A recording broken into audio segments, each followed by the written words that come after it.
昨年の全日本ジュニアはノービスからの出場でしたが7位。そして今シーズン全日本ノービスで優勝を果たし、勢いに乗っての地元宮城での全日本ジュニア参戦です。羽生結弦。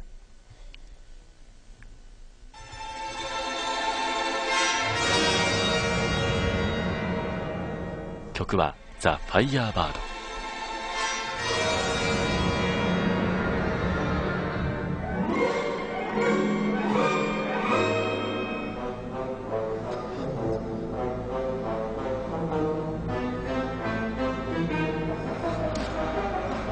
トリプルルッツ、高さがありますね。はい、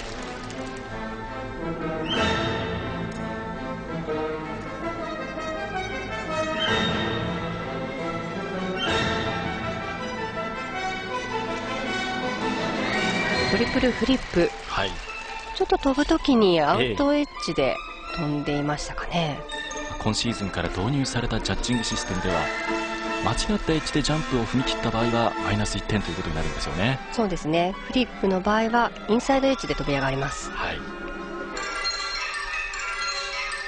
そしてこのスピン。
イーグルからダブルアクセル、ダブルトーループ、ダブルループ、3連続ジャンプ。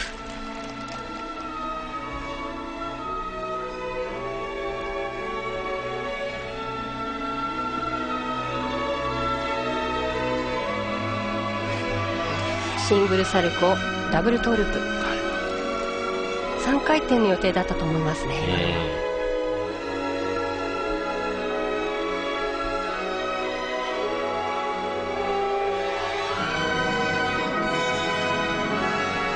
トリプルループ、ダブルトーループ、ここは決めていきました。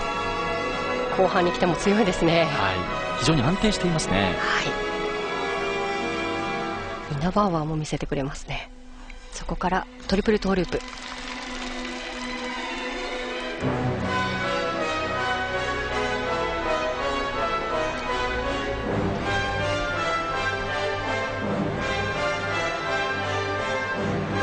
ステップに関してはいかがでしょうか。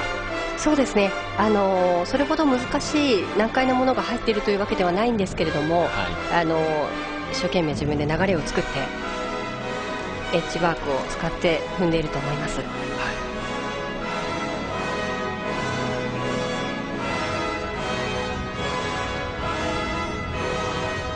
トリプルループ、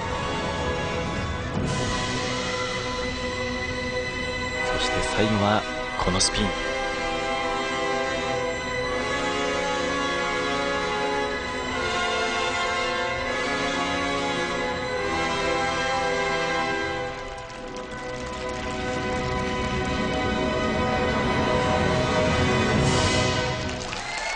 綺麗に決まりました。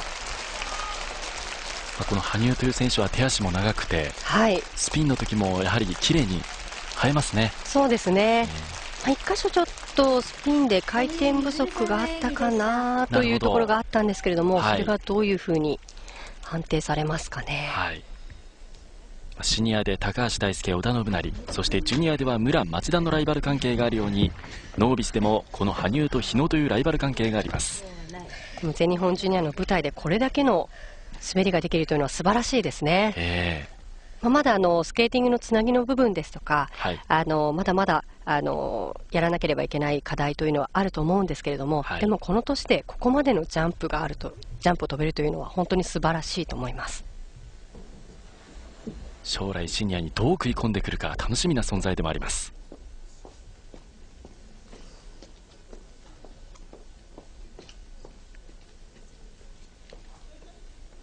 さあこの羽生結弦のフリースケーティング、まずはテクニカルエレメンツ 59.57、 そしてプログラムコンポーネンツは 51.90、 合計 161.02 となりました。パーソナルベスト更新です。現在第1位です。